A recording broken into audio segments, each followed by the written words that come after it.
Welcome to Simply Complicated Universe, where it's festive and full of cheer. And guess what? No one else is here. Hit the theme music.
Did you like that?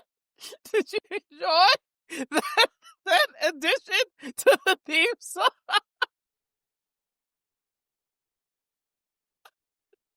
I had to put it in there. It had to go in there. I specifically requested it. I'm like, I know it's probably a bad idea.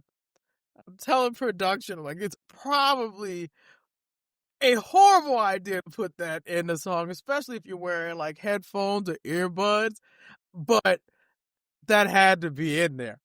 Ever since Genkai showed me that clip, which is the weirdest clip, it's just a slug like holding a cell phone to a mirror, and that's the audio, and it makes me laugh every single time. And I told them, you have to put that in, and that helped. I know they did it because I listened to it before we started.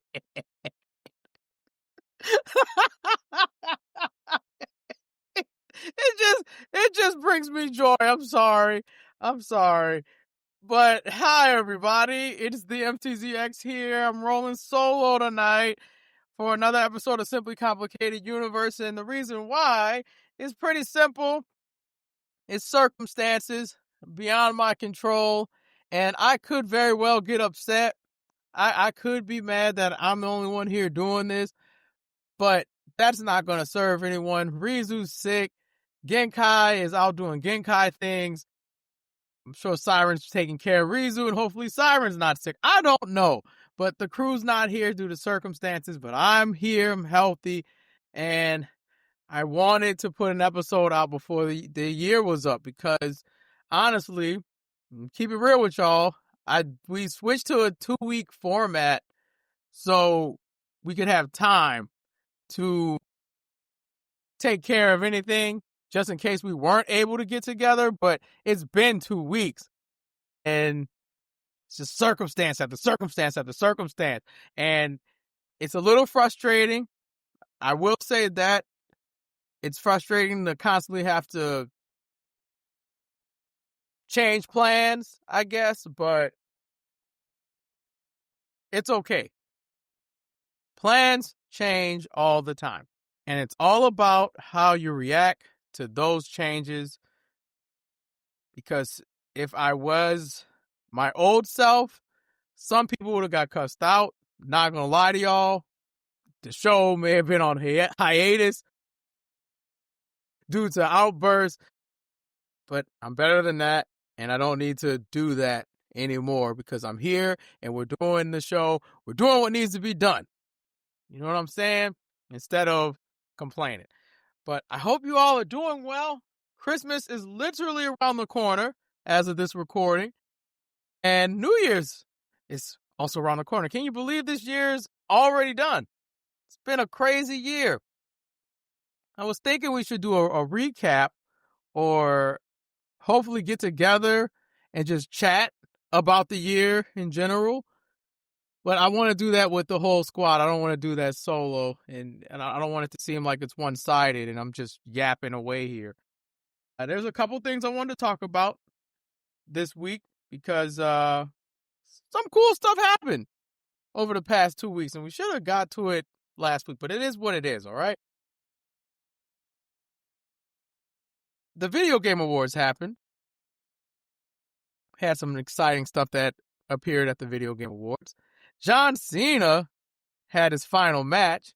My Hero Academia had its series finale the same day as John Cena's final match, which caused a ton of discussion, just like My Hero's ending. Ton of discussion and outrage, quote unquote, online, but we'll get to that. And of course, we're going to talk about what's coming ahead very briefly, because I haven't discussed most of the ideas with the rest of the squad due to circumstances, and I don't want to just blurt out stuff on here. So I'll just briefly touch on what I expect from next year. And holidays. Holidays are coming, and I just want to wish you, getting this out the way now, because I'm going to do it again at the end of the show, but hope you have a Merry Christmas, a Happy Kwanzaa, Happy Holidays, all that good stuff while you're listening to this, because this will be coming out on Christmas Day. So let's speed through these, because these thoughts have been in my head for a while, and I'm ready to just chat and yap. I hit a little Japanese here and there. You know what I mean? Since it's just us. It's very intimate, isn't it? I feel like we're having a glass of maybe wine or water. We're just chilling. We're just shooting the shit, as the kids say. I don't know if the kids say that anymore. I say it. But let's talk about our first topic, and that's the Video Game Awards. That happened. I wrote this December. Couldn't be December 13th. No way. No way this happened December 13th. That was the day John Cena retired. My Hero ended. Oh, no. Oh, no. Hey, why? I'm sorry. I'm dramatic. It happened on December 11th, and I have all the notes here. I'll just give you a quick rundown of the trailers that got revealed. And listen, it's been a minute. If I don't have any description of what this game is in these notes, please look up the game. Just look it up. Because I should have recorded something as soon as it was over. But circumstances happen. It's okay.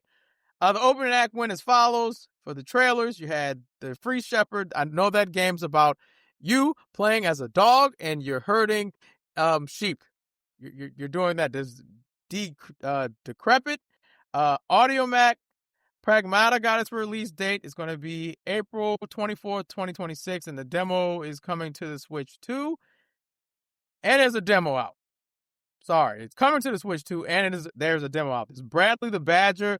It's by the director of Mario Rabbids. It looks pretty interesting. I do want to play that. If it's a platformer or a hybrid of multiple things, it looks like a parody of games. It's just making fun of video games, and I love a good parody.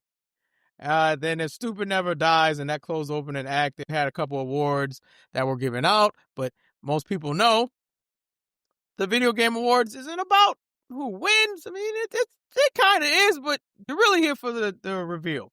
And to kick off the reveals, the first big reveal was Star Wars. But it's not just any old Star Wars. See, little backstory here. There was Star Wars Knights of the Old Republic, right? Iconic RPG, iconic game. And then you have Knights of the Old Republic 2. The last 2 Video Game Awards, I could be wrong. It was either last year's Video Game Awards or the year prior. It was announced that there was going to be a remake of Knights of the Old Republic. Production stalled, stuff happened, circumstances, and that did not come to be. But this trailer is Fate of the Old Republic. It's a new Old Republic game, and it's directed by Casey Hudson, the director of Mass Effect. That's right, the whole Mass Effect series. Hopefully they don't do what they did on the third game. If you know, you know. And the OG of Knights of the Old Republic. So he was the director of that as well. And to say I was hyped, was very excited to see that. And I think some people may say, well, that was it. That's the notion I got online anyway. That was it. That's the only big reveal. The rest of the show sucked. But let's continue. Miss Piggy was there. Evanescence is going to be on the stage. Capcom has a sale going on.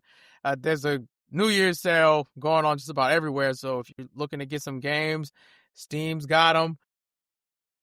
The Microsoft Store, Sony Store, PlayStation Store, Switch, all that stuff. There's sales. And now John Carpenter has a game. I did not catch the name of it. It was Toxic something. And we finally got to figure out what was in the desert. I thought I saw Jack Black in the audience when they showed this. It clearly was not Jack Black. It was just a white man in a beard who was kind of chubby.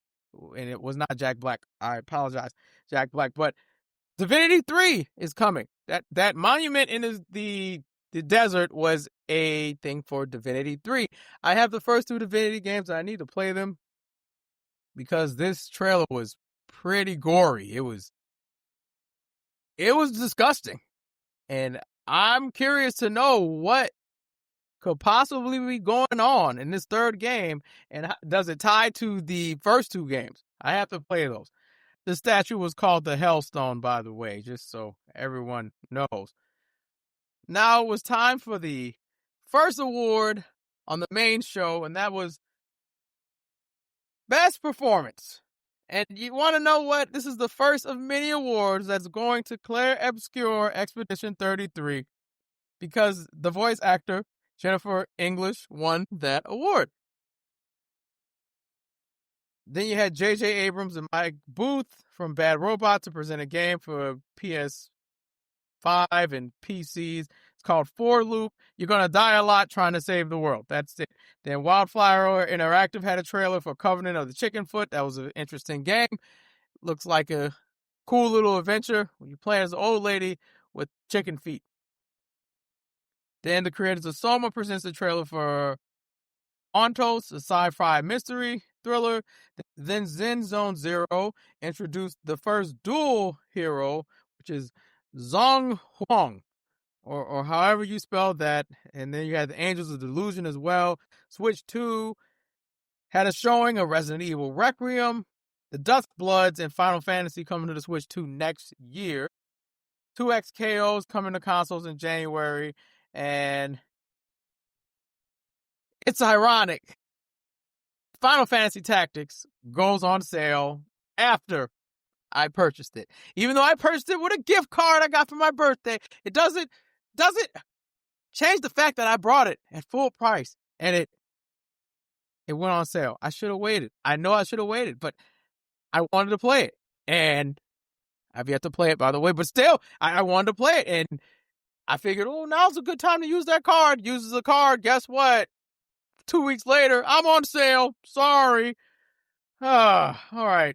The next award was presented by Geneva Chan to present the winner of Game for Impact, and I called it. South of Midnight won that, and South of Midnight is coming to the PS5 and the Switch 2 in 2026. It was only on Xbox, the one of the only exclusives we had, and I knew that wasn't going to last for a while.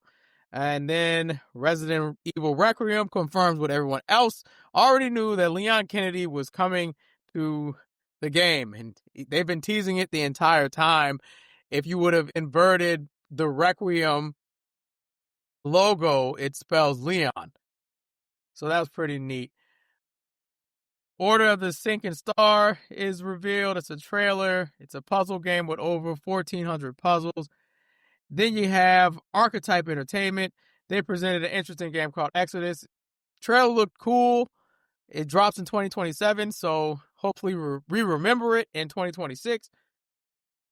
Following that was Chrimuh. It's a fun anime style / racing game. It looks interesting. And then you get this next trailer called Control Resonance. It's by Remedy Entertainment, and it's coming in 2026. If you never played Control, I played a little bit of it. It's what we like to call here a mind fuck. That's what that is. Nagoshi Studios is also next, and if you don't know them, I believe the director used to work at RGG Studios, who creates the Yakuza games, and he's creating his own game, and it's called Gang of Dragon, and I need it. I need it. I love a good Yakuza or crime adventure / action game. I need that. Immediately once I saw it, I said I need that, and I hope it comes out in 2026. Then we got a Street Fighter movie preview. The whole cast was there, and they took a shot at Mortal Kombat because why not? They said the cast of Mortal Kombat 2 is here, and then they didn't walk out, and then they took a shot saying that cast is only here for the money. They only care about the money, people. But anyway, you got a movie preview for that, along with this cast presenting the award for Best Ongoing Game, and people thought Fortnite was going to win. No Man's Sky took that one home. We got to see a look at the new Lego Batman, Legacy of the Dark Knight. I want that. Comes out May 29, 2026. Another award gets presented. It is Best Audio Design. That goes to Battlefield 6. Content Creator of the Year is presented next. And to no one's surprise, Moist Critical wins that. He had a very funny reaction. He said, "Please, God, let it be anyone but me." And then it was him like, that's pretty cool. And continued to watch the show. Another award was presented. That's Best Fighting in Game. And that goes to Fatal Fury, City of the Wolves. A lot of competition there, but pretty good fighting game. And obviously, to close that, we had the most anticipated game, and it was still Grand Theft Auto 6. We shall see if it comes out in 2026. Rust Mobile is doing a global playtest. The TGA Game Changer Award goes to Girls Make Games. Girls Make Games empowers young girls from the ages of 8 to 18 through summer camps and game jams. They create games. You have two creators on stage, Ellie and Monica of Paper Trail. They're working with professionals to get their game on Steam and PS5. So shout out to them. I hope that game's a success, and we see more women in the gaming industry creating more games. Then we got another big reveal. They already teased it. They already said it was coming, but we need to see it. We need to see if you're telling the truth, Jeff. And boy, was he telling the truth, because Tomb Raider is back. It's not the same Tomb Raider Ubisoft did, not the same character. It looks like a mesh of old school Tomb Raider plus the Tomb Raider Ubisoft created. Facially, that's what Lara looks like now. And we're getting Tomb Raider Catalyst in 2027, but that's not all. That's not all. We're also getting Tomb Raider Legacy of Atlantis in 2026, and it's a reimagining of the first Tomb Raider game, and Catalyst is a completely new game. Okay? There was some game called Forest 3. I said whatever to that in my notes. Invincible versus, this was pretty cool, Tierra Whack, one of my favorite artists, is going to be voicing Elemental. Freaking awesome. That game comes out April 30th, 2026, and most likely, I have a feeling that game is going to win Best Fighting Game of 2026. And then you have Kepler and Shape Farm. They present a retro anime game called Orbitals. It's a co-op space adventure that looks fun. I believe that is coming out on the Switch. We have more antics with Miss Piggy. I feel like you should just watch the show so you can see what that was about. We're here to present another award, and that is for Best Action Game, and it's Hollow Knight Silk Song, followed by Best Art Direction, Clair Obscur Expedition 33. Then Best Sim and Strategy Game, Final Fantasy Tactics, like, come on, what did you think? Then the Best Debut Indie Game, and this caused a little bit of controversy because everyone thought Dispatch should have won that award, but it was Clair Expedition 33. Sorry, Clair Obscur Expedition 33. Prepare to hear that a lot during this entire recap. Weather and Waves 3 is coming Christmas. And after that, we got something I've been waiting for, because Diablo 4, if you played it, fun story. I enjoy slapping a demon or two. That makes me happy. And then the expansion, I got to slap some more demons. I don't want to spoil it. I can't spoil it for you. But we're finally getting the next expansion, and Mephisto's here, and we get to play as a paladin. And actually, you can play as a paladin right now, but the new expansion comes on April 28th, 2026. April's going to be a fun month for games. I have a feeling. Okay? And right after that, you know, the best shooter, in my opinion, that's out is Marvel Rivals. And they had some news, and the news was confirming something that we knew in that leak, that Deadpool is coming to Marvel Rivals along with Elsa Bloodstone. I'm assuming it's Elsa Bloodstone. Okay?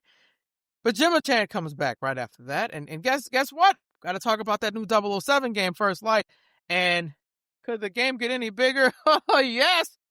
Because you want to know who's playing one of the baddies? A baddie. One of the coolest men that ever existed. Lenny Kravitz. That's right. Lenny freaking Kravitz walks on the stage strutting like he's Prince. And I was like, oh, dog, it's his first game that he's in. And he's also here to present the best scoring music. And you want to know who got that? Say it with me. Claire Obscure Expedition 33 by Lauren T. They swept a lot of people tonight, just so you know. Warframe is still in beta after 12 years. The creators are on the stage, and Ben Starr said he will do anything for money. Well, they panned to him, and he's like, yeah, I will. This is what the creators said. And Werner Herzog is here in a trailer to tell you what Warframe is. That was pretty cool. Then they followed that up with a trailer for the 7 Deadly Sins. I don't care about that. You could have gotten Hogwarts Legacy for free until December 18th, but that's too late. We got a Lords of the Fallen gameplay trailer. I'm kind of rapid firing here, and it's time for some more awards. Best sports racing game. Another controversial win. Mario Kart World. Now, I've heard that Sonic Cross Worlds, that was the better racing game. That's what I'm hearing. I just got the game not too long ago. I haven't played it yet. Mario Kart World isn't bad. I'm not surprised that it won. However, if y'all are saying Sonic's better, I think they need to have a rematch. They need to have a rematch. A rematch is it's on the horizon.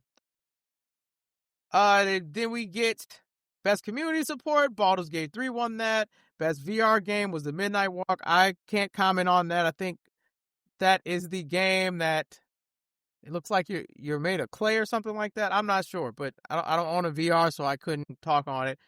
Best RPG, say it with me, everybody listening to this. Claire Obscure Expedition 33. Player's Voice Award was Wuthering Waves, that one. And then we come to our next trailer, and that's Sorrows by Housemarque and PlayStation. And it's presented by the actor who plays the protagonist. I didn't catch his name. I'm sorry about that. You get a new story trailer and potential game of the year, in my opinion, because it might be, but who knows? If an indie can do all of this year, who knows what they can do next year? Sorrows is coming out April 30th, 2026. Now we have the writer of all of the Grand Theft Auto games, mostly all of them. He's working on 2 new open world games with his new studio, and he's here to present the award of Best Narrative. We didn't get any trailer of his new games, but he's working on them. And you want to take a guess what won Best Narrative at the Game Awards? You want to take a wild guess? Want to take a swing at it? Huh? You want to? You want to? Guess what? Say it with me. Claire Obscure Expedition 33. Following that is Neon Giant presenting No Law. The moral of this game is to leave people the hell alone or you will die. It's a game set in a world where there is no laws. Then we had the performance of Afterlife by Evanescence. By the way, Devil May Cry Season 2 premieres in May 2026. There's going to be a new Hitman expansion. I just wrote down it was an expansion. I didn't write what it was. And then we get some more awards. Arc Raiders won Best Multiplayer Game. And here's something that kind of pissed me off. Okay? Sega was teasing something big was coming to the Game Awards. And I was under the impression, okay, finally, a good look at the Jet Set Radio remake, maybe a new Golden Axe, another game, probably the Altered Beast thing that you said is coming or not. I'm not sure, but I was expecting Jet Set Radio. I totally forgot. I can't believe I did that. That Total War is a Sega property. So David Harbour comes out, Stranger Things and Violent Night and other stuff, and he's a huge nerd for Warhammer, right? Well, he's here to announce that Total War is collabing with Warhammer. We're getting Total War Warhammer 40. This was the thing that they were talking about. It wasn't Jet Set Radio, and I was just so adamant it was going to be Jet Set, and it just wasn't. But it's okay. Following that, Bandai Namco presents Ace Combat 8 Wings of Thieves coming in 2026. It looks like video game Top Gun. It's probably going to be another contender for Game of the Year next year. That trailer was amazing. And I've never played an Ace Combat game before, but that trailer made me want to jump in the series. Here's another award. A Squid Game Island won Best Island in Fortnite. Following that, Star Wars Galactic Racers coming in 2026. And then a new co-op adventure called Out of Worlds, a stop-motion co-op game being developed in Denmark. And then we have more Miss Piggy antics. Following the antics, we get a performance from Miss Piggy. We get a new look at Duet Night Abyss. It's an anime game. I don't care. Then there's another anime game called Infield. I was more interested in the song by One Republic. It's called Give Me Something. That game comes out, by the way, in 2026 in January, if it's not delayed. Now we get S Game, and that presents something that's not Onimusha. The intro was badass. Dude, killed a whole crew with a baby in his hands, and it looked like a Souls game. And guess what it was? It was Phantom Blade. It was freaking Phantom Blade. And that, another potential game of the year, drops September 9th, 2026. Now we get Todd Howard of Microsoft, and he's here to present another award, and it's Best Game Direction. And guess what happened? Guess who got it? Well deserved, by the way. Claire Obscure Expedition 33. If this is not your sign to play Claire Obscure Expedition 33, I don't know what is. You should probably play that game. I have had the game. I've been playing Yakuza. Okay? I gotta finish my Yakuza. And once I finish my Yakuza, I'll be playing Claire Obscure Expedition 33 as well. And yeah. I know that game's going to be a great time. It just looks phenomenal. When I first saw it, I said, it's $50. It's an indie game, and it's a love letter to RPGs, and it's turn-based RPGs. It's not that action-adventure RPG stuff that a lot of games are going for, like Final Fantasy's or Remake. This is turn-based, and I'm a sucker for that. I'll report back when I play the game. It's going to be a good time. I'm probably going to nerd out all about it. But after that, we had a huge reveal. Because Capcom is finally waking up and realizing that they have more than just 3 games. It's not just Street Fighter. It's not Monster Hunter. And it's not Resident Evil. It's been a series that's been laying dormant for a while, only being brought up through collections and hopes and dreams of gamers who want to see a new entry in a series. And this orchestra starts playing, and they hit this one note, and immediately I knew the Blue Bomber is alive, baby. The Blue Bomber is alive, baby. Mega Man is coming back in 2027. Mega Man! I can't wait to see how this goes, and I hope it doesn't get delayed. because that could happen.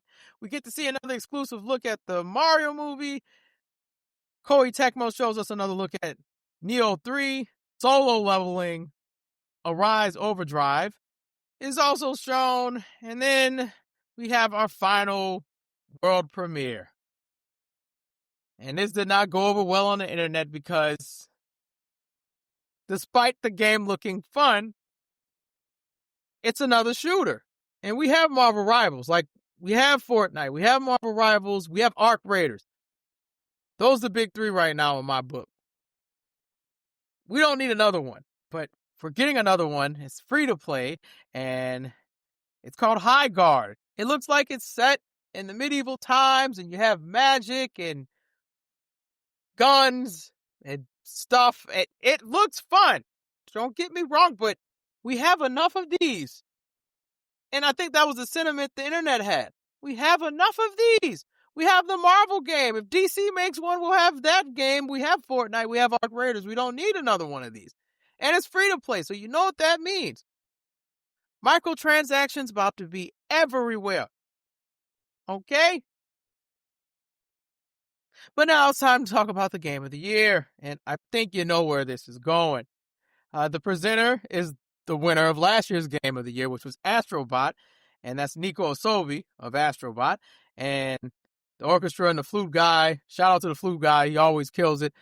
Along with the orchestra, they do a melody of all the games. And the winner is, say it with me, Claire Obscure Expedition 33. That's right, the indie guys. The indie guys knocked out all the AAA developers. They swept everything. And you're getting a free content update going to Expedition 33, which came out the same night as them winning it. It was good. And we will come back in December of next year to do this all over again. And I missed one notable game.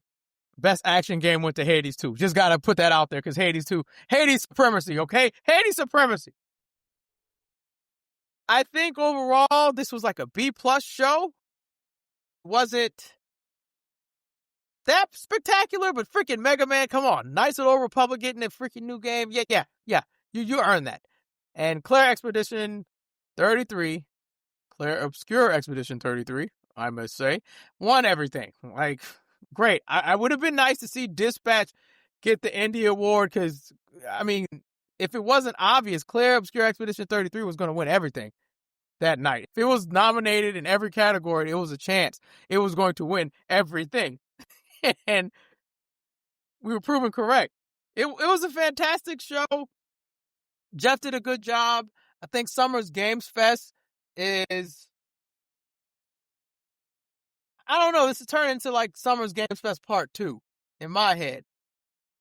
Because I think people care more about the trailers compared to the awards. Because you'll have some people being in an uproar about the awards, but it's not like the trailers. Like High Guard got crapped on badly because that's what you end the show on. And people didn't like that.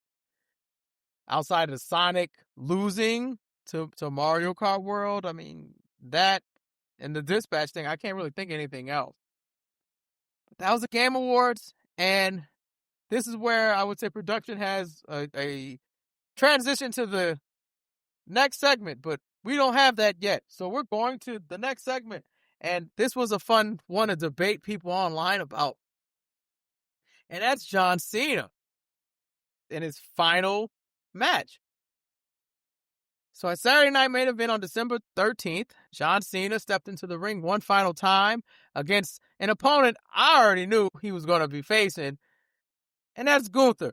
Now, I saw this punch coming for quite some time once they announced the date and once they announced the tournament and who was in the tournament.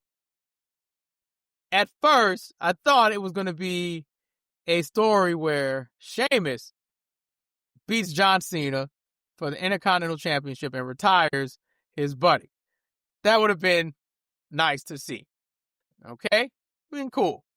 But once I saw Gunther in the tournament, I'm like, oh no, it's Gunther. I've been saying Gunther's going to be the guy to take Cena out since Gunther took out Goldberg.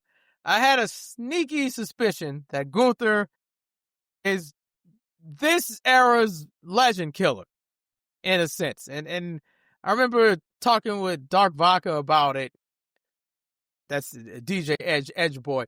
We were talking about it way before John was about to retire. Like, I think this was around maybe July or something. And he was talking about it needs to be a big star, needs to be Adam Copeland, needs to be maybe Danielson, something like that. But in the spirit of competition, you don't work with the person that's also trying to take the top spot, according to WWE. Because in a perfect world, everyone would come together for John Cena. That's just what I would think, because John Cena is just an awesome guy.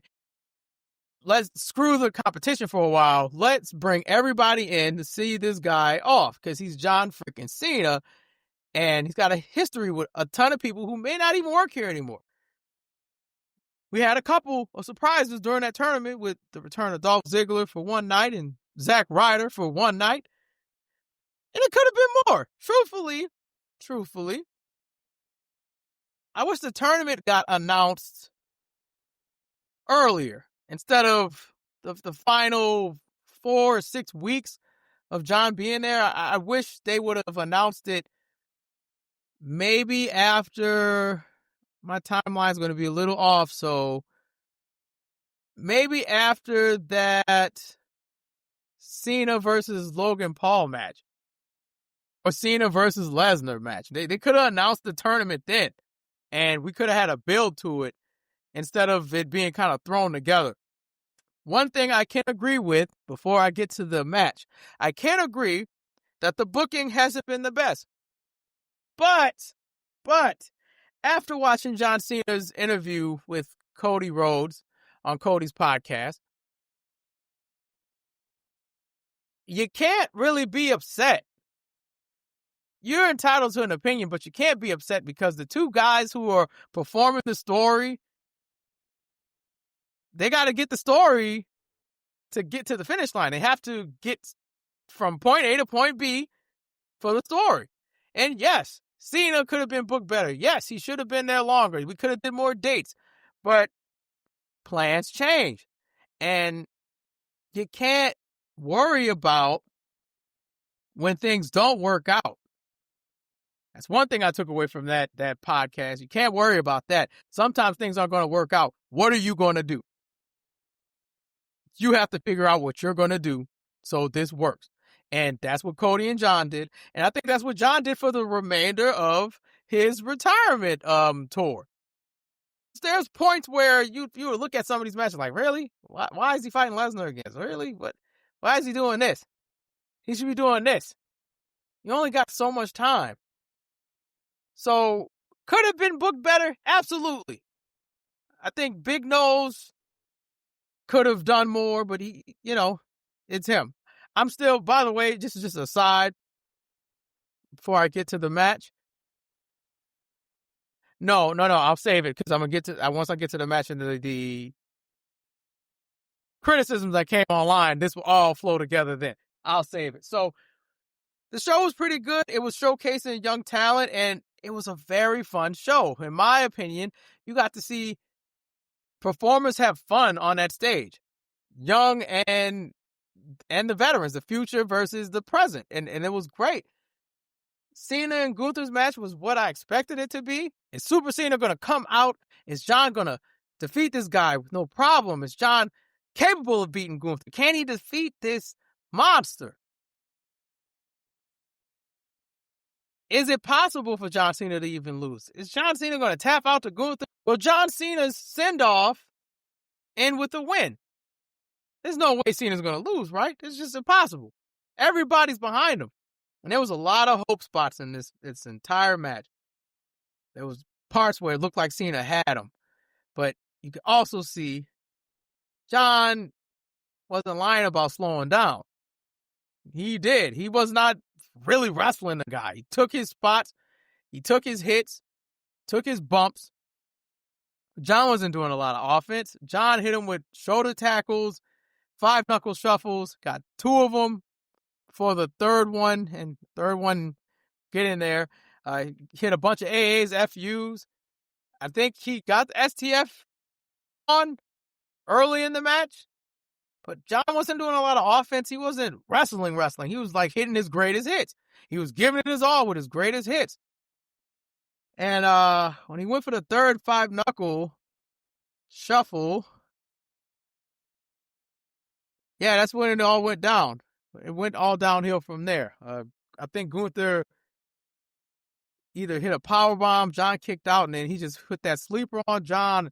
John powered out of it once, then John powered out of it again, and we get to like this third time, and he puts the Cena logo, the 3 fingers up, did that, and he's powering up again, and if you've seen a Gunther match, Gunther, if he starts elbowing you in the neck, you're done. You're done for. You're not getting up. And I knew it was coming. John tried to power out, and it's like he looked at the camera and he smiled, and that was the signal. And then he just lightly tapped out to Gunther, and that was the sign off. And the crowd was stunned. Gunther was like, I did it! And people were not happy with that. The crowd turned on Cena. I wouldn't say Cena, perhaps, but they turned on Triple H. Because everyone emptied out of the locker room, and Triple H walked out there, and man, the booing was loud. It was, I think they even had a FU Hunter chant. It was bad. Cena was trying to, keep it together. Like, guys, but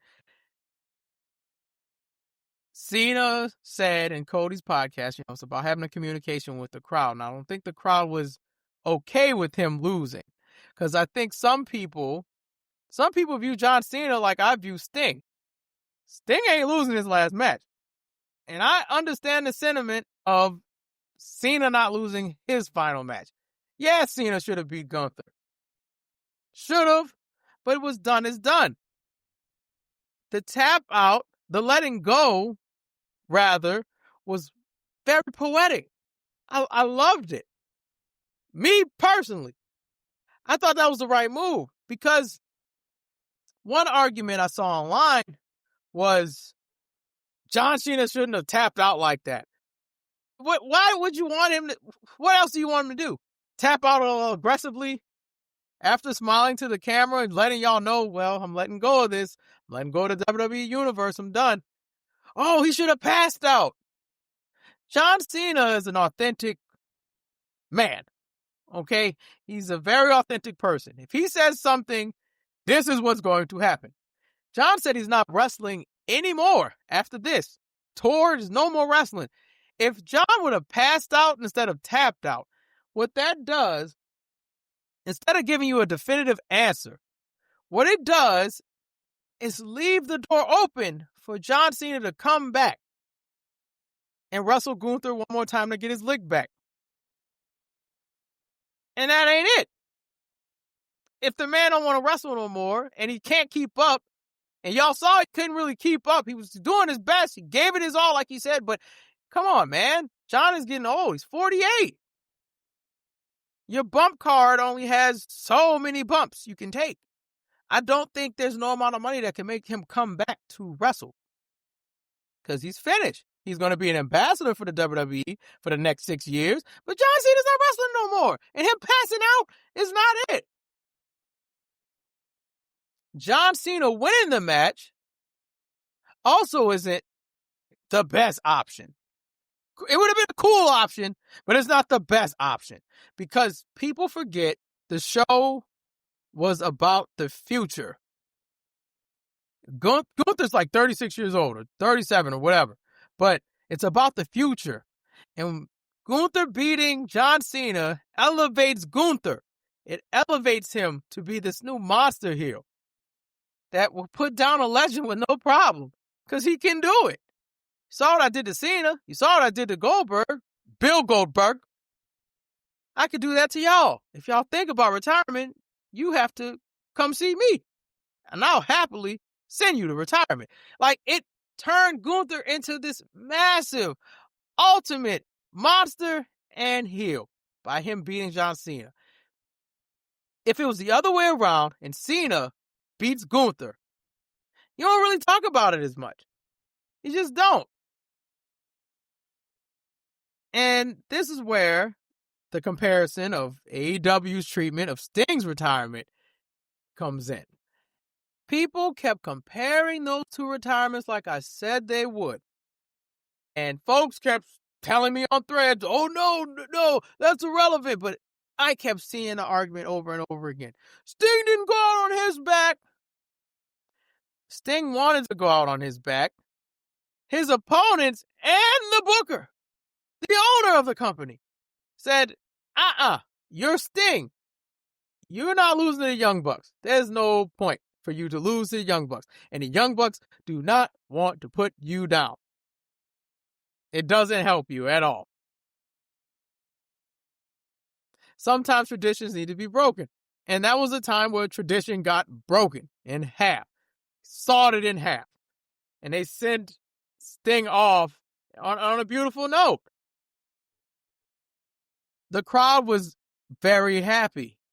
And I think that's something I did not take into account when I was originally talking about this on Threads, because I'm watching at home. The subscription's paid. I'm watching at home. I could see how a fan who paid money for this ticket, which I know is expensive in this economy. I know it's expensive because WWE don't care. TKO don't care about your pockets and making things convenient. They just want your money. And I can see you spend your money there and you get served that. You have every right to boo because you spent your money. You spent your time there. And they couldn't even send off the dude right in your eyes. But they did so much right, despite the outcome not being the outcome you expected, you know? So it's really unfair to compare the two in my eyes, because Sting is Sting. Sting would have did it the old-fashioned way, but it's Sting. You don't have to. You're Sting. You got pull. You don't have. And it's the same with John Cena, but John Cena, it's such a John Cena call for John Cena to lose. Okay, I think he picked to lose sometimes. Like him versus Lesnar, he already beat Lesnar. He don't need to beat Lesnar again at WrestlePalooza. It would have helped if he won, but he didn't have to. He's more compelling when he loses sometimes. And him going out in his final match, he elevated somebody. His loss elevated someone. It's such a John Cena call. It's so John Cena.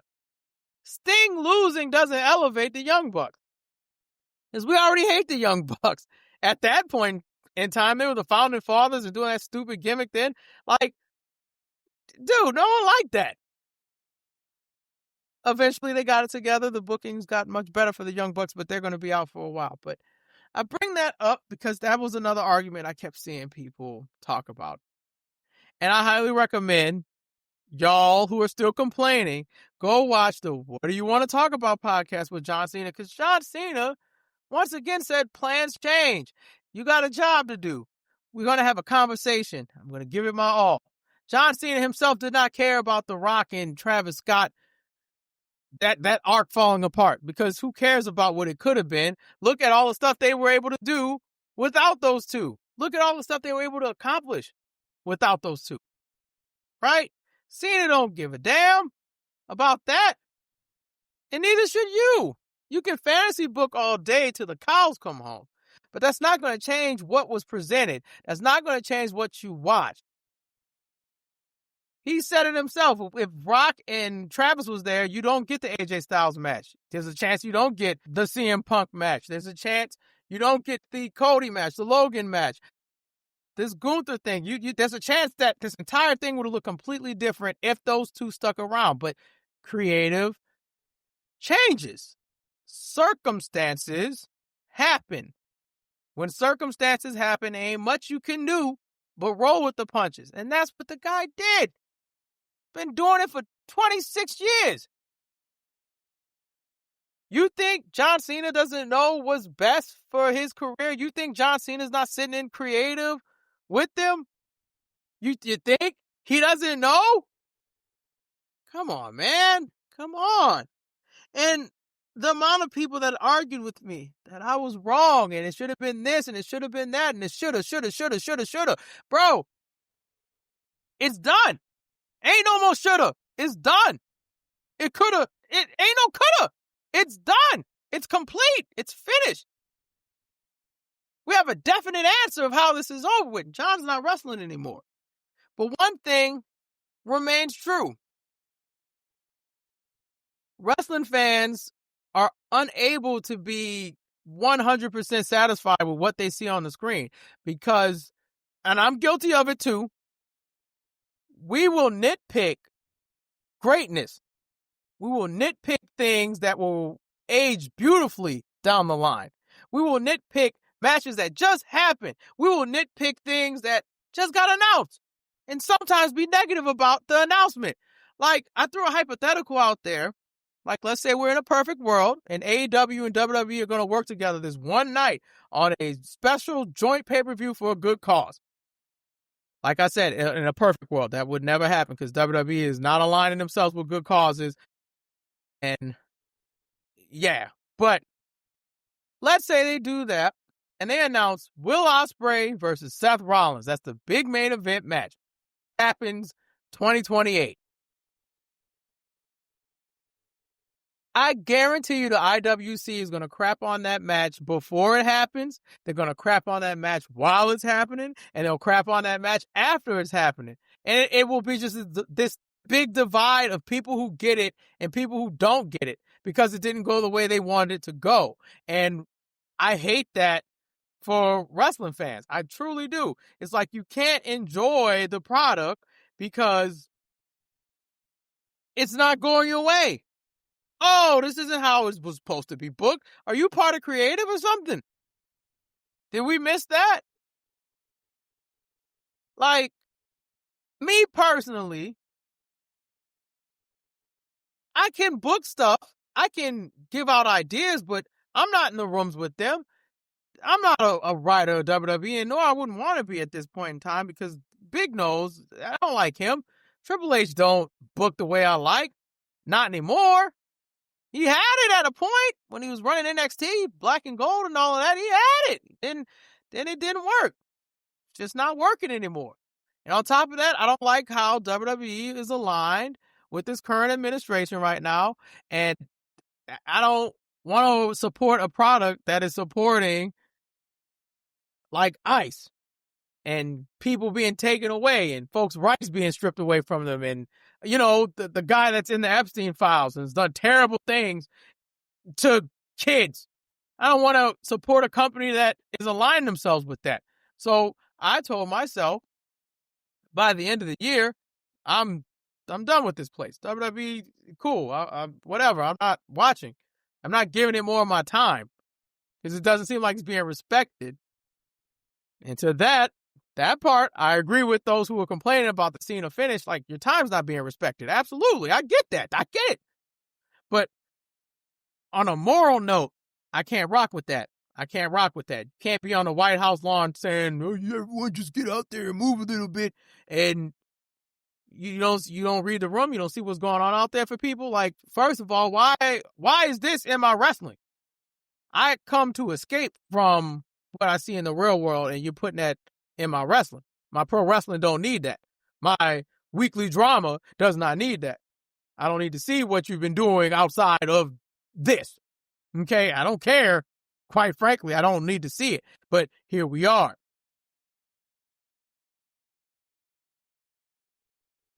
I am done with that place. Mick Foley did something beautiful. He parted ways with WWE. Like a week ago, parted ways. He had some balls and stood up for his morals. Because if you didn't know, the commander-in-chief was mocking someone who just got murdered in their house, Rob Reiner and his wife. He was mocking them. Like, there's no class there. You could have just said, my condolences. We may not have agreed with everything, but my condolences. No, you said the guy got killed because of Trump derangement syndrome. Insane. Then says, well wishes to the family. May they rest in peace. What are you on? And y'all standing by that. You think I want to stand by a company that can't respect the dead? Nah, it's time to go. And I didn't forget because another thing, I brought up Sting earlier, and I thought about this maybe 3 days ago. Who does Triple H think he is, first and foremost? Because in what world Triple H greater than signed Sting? Because there was no reason he should have beat Sting in Sting's first match in WWE. There's no reason that should have happened. Sting should have mollywopped his ass. But again, creative. And creative says WWE wins, and because if Sting wins, WCW wins, and that's not cool. And it's just stupid. It was so dumb. Like, you have some nerve booking this guy like this and giving him a terrible run and having him. When I think about that time period in WWE, we could have had so many greater things come from Sting's run. But no, we got Triple H putting himself over like he's some tough guy and he's some big shot. He's not. You're not a better wrestler than Sting. He's Sting, damn it. That's Sting. He was there before you, innovating and shit. And you're just there. Let me chill. Because we're not here to fantasy book. I just have a gripe with that. And I think when I thought about that, plus what's going on now, it really just made me really hate Triple H. Like, hate's a strong word. Strongly dislike Triple H. I don't like the guy because of that one thing. You beating Sting. And that probably was a Vince thing. He wasn't the booker at the time. It was a Vince McMahon thing, but I don't care. It's Sting. Like, have some damn respect. Triple H beat Goldberg. I don't like Bill Goldberg, but he beat Goldberg in the Elimination Chamber. I remember that too. He beat Booker T when he shouldn't have beat Booker T. He should have lost to Booker T at WrestleMania, but, racism. It is what it is. Anyway, all I'm saying is, I'm done with the place. And one more thing, just to bring it all together and go back to my other point. Wrestling fans, they have a thing called an incurable approval. You cannot get that 100% from pro wrestling fans, no matter what you do. You can book the best show. You can book a solid, flawless show from beginning to end. It doesn't matter. It just don't matter. People are going to crap on it because something or one of their people didn't win, so now the whole show sucked. I remember there was a time where we had like a watch party. And I think it had something to do with Drew McIntyre. And Drew McIntyre lost. And one of the homies went on this weird homophobic rant about something. And I'm like, dude, we don't even do that here. That's weird. But he was so mad that Drew lost. Because creative made him lose. So garbage, man. So garbage. But yeah, it's this incurable thing. No matter what happens, someone's going to be mad. That's the deal of pro wrestling. No matter what goes on, you're going to be mad. Someone's going to be mad. Even if you're satisfied, there will be someone disagreeing with you for being satisfied, for being happy with John Cena signaling and signing off from WWE. Yeah, there's people mad that you like that poetic shit. There's people mad that this got some literary references in it, like Icarus flying too close to the sun, or Obi-Wan smiling and then getting destroyed by that lightsaber. And in Star Wars: A New Hope, we can't have that on wrestling. That's too much. It needs to be the way I said it, and if it's not the way that I said it, then it's wrong. And I'm right. It's like, it doesn't matter. Were you entertained? And you're talking about it. It's just like the heel turn when it initially happened. We were buzzing about that, and then it sucked, quote unquote, once the other two parts weren't there. The only thing I didn't like was Cena needing Travis Scott to beat Cody Rhodes. You didn't need Travis Scott. You're John Cena. Like, come on, that was stupid. If it was The Rock, I'd be like, all right, that makes more sense. But hey, he ain't there. It is what it is. Plans change, circumstances. And heel Cena wasn't all that bad either. I think people like to exaggerate because it didn't go the way that they wanted to. He did the whole pipe bomb promo, and I enjoyed every minute of it. I liked heel Cena. It worked for what we had. I enjoyed it. My whole thing was, is John Cena having fun? And it looked like John Cena was having fun. And I can't complain because John Cena's having fun, and he's telling the story as this character, and he came back as himself, and here we are. Like, come on, man. Relax. But that was John Cena's retirement.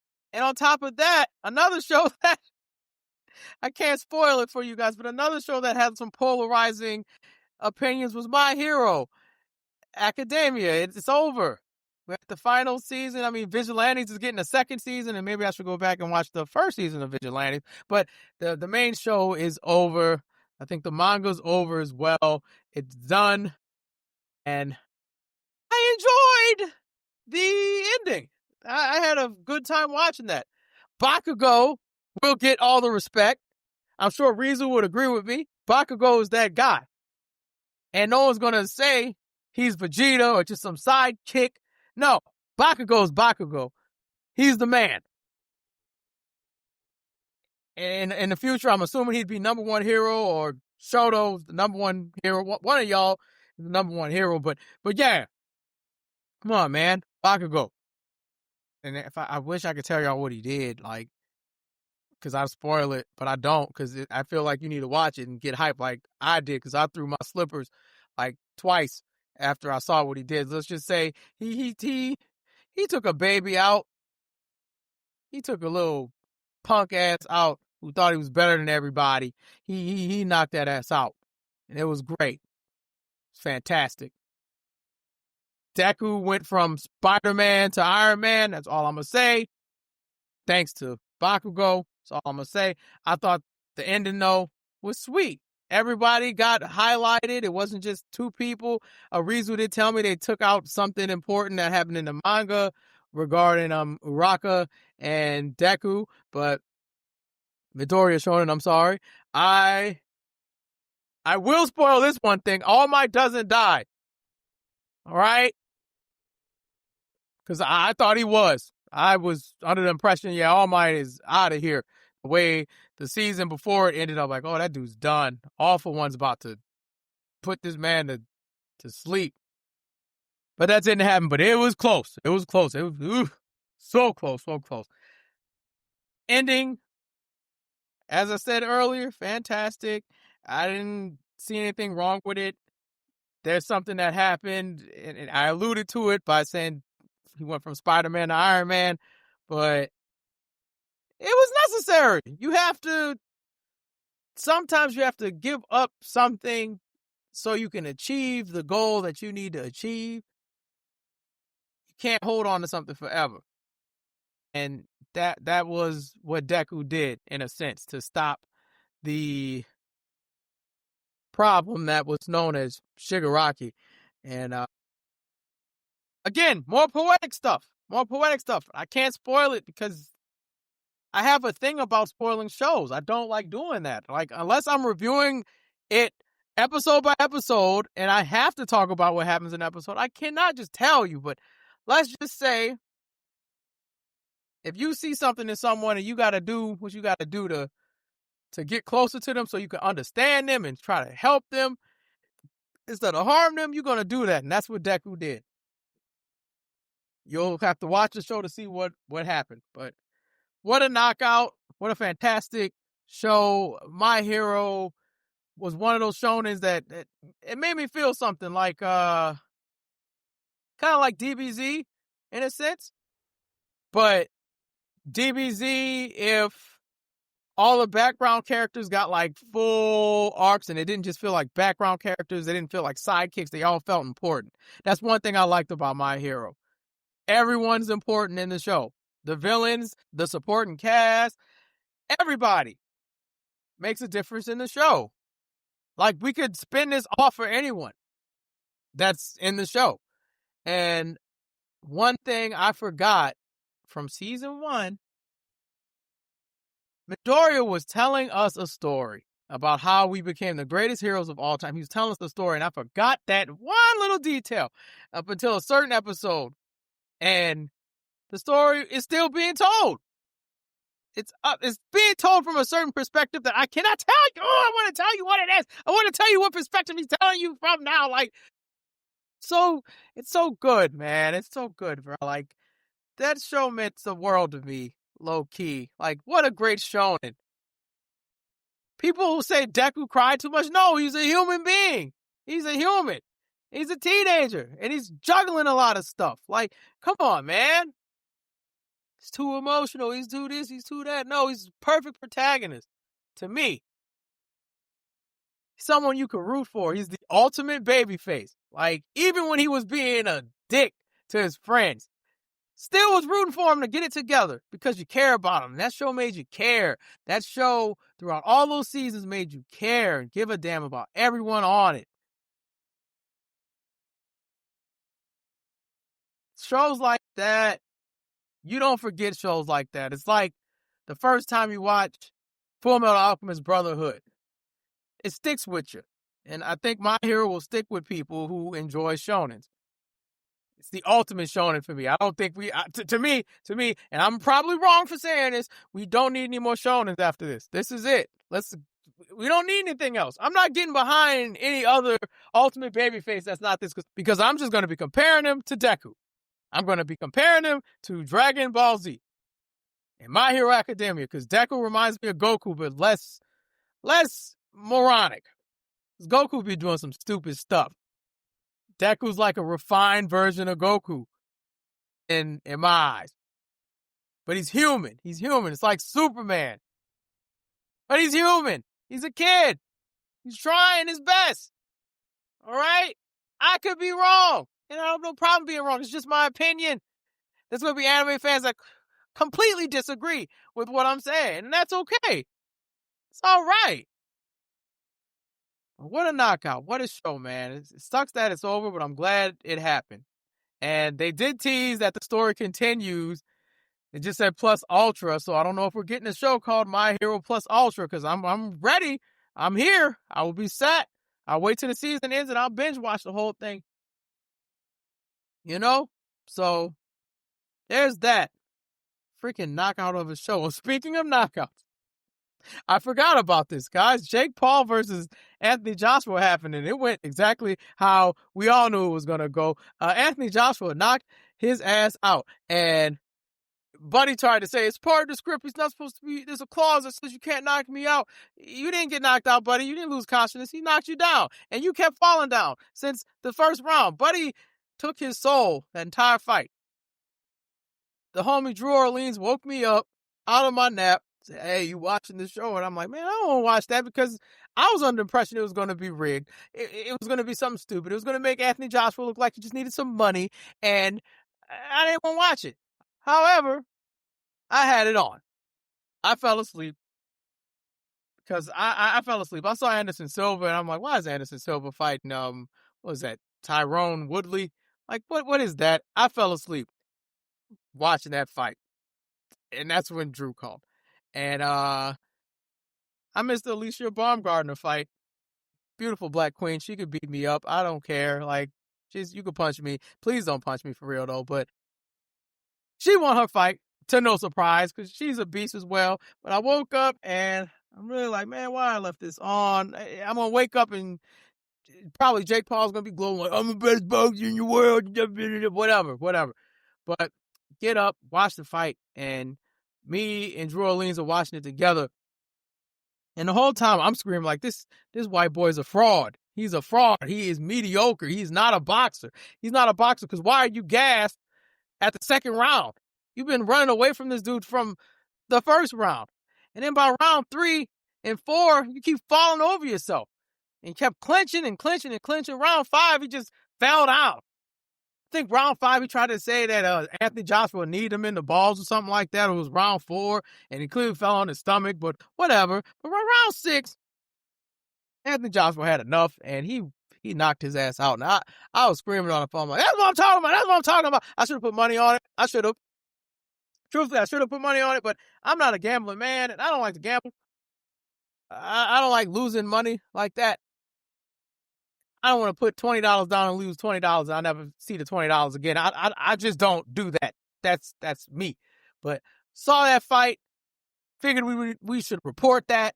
Anthony Joshua beat the shit out of Jake Paul, and Logan's trying to step up and say, "Oh, I'll protect my little brother, and I'll break Anthony Joshua's." Sir. You are a WWE wrestler. You do not want those problems. You don't want those problems. You can't do it. You're not a boxer. You guys are promoters at best. Stick to your lane and be promoters. Just promote fights. You don't need to box no more. That celebrity YouTube boxing shit got in people's heads because some of y'all think y'all can actually fight and y'all can't. Y'all go to the camps and you do the camps and that's cool, but then you get in the ring with a real boxer and then that's your ass. Like Jake Paul, in all seriousness, the only boxer he's fought was Tommy Fury, Tyson Fury's little brother. And he lost that fight. He ain't no real boxer. Everyone he took on is either old, they're legendary, but they're old, they need a check, so they'll take a fall, they don't box, or they're in a whole nother profession like UFC. No, they're retired UFC guys, and they can't keep up anymore. They're not boxers. So when you step in the ring with a real boxer, an Olympian, on top of that, Anthony Joshua, it's right there. He whooped that ass. You're not in the same league. He's not a boxer, and he needs to understand he's not a boxer. He's talking about Francis, what's that man's name? Francis Ngannou or something like that? Ngannou. Yeah. He's a boxer. He's also in the UFC. He didn't last long with Anthony Joshua, but I'm sure he can probably beat your ass. But you know, with all that grabbing and everything, maybe Jake should transition into UFC. I feel like he'd fit right into UFC. Just go in there and talk all that shit that you talk there and then get knocked out. And we'll all laugh at you again. And sorry to Francis if I've mispronounced your name. It's late. It's late, okay? I apologize. But yeah, come on. That dude is no boxer. He's not that guy that he thinks he is. Stick to promoting, stay in your lane, and get a new team so they can be real with you. Because I don't think his team was real with him from the jump. The dude's 20 pounds heavier than you, and you think you're going to take him out. You're not going to do anything to that guy. You think you can fight Tank. You can't fight Tank, and you're heavier than Tank. Tank will beat your ass. But whatever. I got what I wanted. The world is healing, everybody. Because Anthony Joshua knocked that ass out. And that's all that matters. I think we're going to wrap up now because I'm getting tired. And before I sign off, I want to talk about just some ideas for the year ahead. I am a heavy component of being consistent, and I want to be more consistent with this show. I want more uploads to the show. I think that's something that we can do. I think things can be recorded ahead of time and then just get scheduled to be uploaded. I want to do more asides than just episodes like D&D. I know Rizu was talking about that, bringing it back. Hopefully we could record it and we could put it on the feed so y'all can hear the D&D thing and we can just do a whole campaign. That would be dope. I am going back to streaming. That's one thing I'm doing for the new year. I have a plan to beat a bunch of classic RPGs on stream. And I think that's going to be dope as hell to beat all these games I never played, but I've heard the legend of them. And I want to do that. One thing I'm not accepting this year is inconsistency, though, from anybody. I will not accept inconsistency. I can't do it. It's going to piss me off. It's going to make me feel some type of way if something's inconsistent. I can't do it. Because the reason this comes up is because of the gym, low key. Like, when I miss a day at the gym from my schedule, I feel terrible about it. Because I feel like I'm not being consistent with myself. And that discipline I've built over this year has been seeping its way into other things. So when I see something that's inconsistent, I get mad. I want to push away. I don't want to be bothered. I'd rather just do it myself and keep it moving. You know what I mean? And I'm not doing that in 2026. Like, something going to happen. Shout out to Deadlock. Okay? Something's going to happen. Got to be consistent. And it means the world to me to be consistent. I'm spending the next couple of days of 2025 just writing this stuff down. I'm thinking of starting a Substack so I can put my thoughts down about anything and just write. Because that's one talent I've been neglecting, is writing. I want to do so much, and I have the tools to do them. I have to make the time to do them, though. And that's going to be the difficult part. Big things are coming in 2026, though. And I'm hoping we're able to do those. So I don't want to take up too much of your time, because you have to spend time with your family. You have to spend time with your people. You got gifts to open, because I'm sure it's Christmas. It's Christmas right now. It's Christmas as we end this. And you got things to do with your family, things to do with your loved ones. And you don't need to hear me yapping at you all day. Because I could have talked for 2 hours, but I didn't do that. I wanted to condense this episode so we can get this out and keep it pushing. But I want to wish y'all a Merry Christmas if you're listening to this, and a Happy New Year if you're listening to this in the future. May you continue to be blessed. May you continue to do the right thing. Show up for yourself. Be consistent. Please be consistent. Hold yourself accountable for everything. Do not try to blame your shortcomings or anyone else. Be consistent. Do the work. You got to get it done. Don't be one of these people who have your dick in the dirt. Be like, what do I do? And you're looking for everyone else to tell you what you need to do. No, you got to get it done. Got a story to tell. Get it done. Next year is going to be awesome. I'm excited. If we don't do another episode or something by the end of 2025, this is the last episode of 2025. That's if we don't record anything. And yeah, man, I'm excited. I could do a whole reflection thing, but I don't want to do that. It seems like I've already signed off. So you take care. You be good. Give yourself a try. Don't be so hard on yourself. Give yourself some room for failure, because it's going to come to you. You have to fail in order to grow. It's just the rules. It's the laws of nature. You got to do that, all right? And we will see you in either 2026 or the very end of 2025, if I'm able to get everyone together. But I have a feeling it's going to be 2026 when you hear from us again, okay? Unless it's something extra we upload. Ooh, I don't know. But to all our listeners, on behalf of Rizu, Genkai, Siren, anybody that's been on the show, thank you. Thank you for listening. I appreciate it. We appreciate every single listen. And we need to talk more in 2026. I want to hear more from the community, because that's what we're trying to build over here, y'all. Let's chat. Y'all know the email.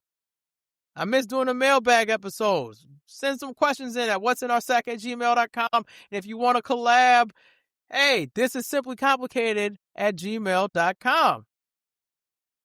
Come on, man. I'm ready to do stuff. I'm ready to do more interviews. I want to talk to more artists, more creative people. I want to spotlight y'all. You know what I mean? So we're going to try to achieve all that stuff in 2026.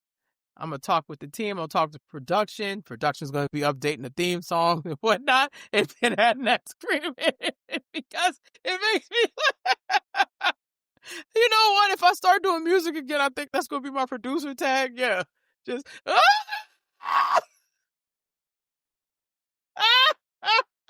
I'm sorry. This show's supposed to be over, but yeah, we have to strive to do as much as we can with the time that we have. Like Lil Reezy says, you're utilizing the time you have here. And that's what I'm going to do. That's what I hope you do. And yeah, I got count them, two riddles for you before I go. Because those are always fun for me. And I'm not going to tell you the answer because I want to see if you made it this far. That'll let me know that you listened to the whole thing. You didn't just skip around. Or maybe you did skip around. Or maybe you listened to it on 2 times the speed because I yapped too much. I don't know. We'll find out though. Here they are. If you know the answer and if this goes up as a clip, leave it in the clips comment section or send it in to our Discord. Okay? Here it is. What comes once in a minute, twice in a moment, and never in 1,000 years? And the second riddle. What do you sit on, sleep on, and brush your teeth with? Hope y'all can figure that out. With that being said, thank you for listening. We will see you in 2026. Take care. I love you. And thank you for listening to Simply Complicated Universe. See you later. Bye-bye.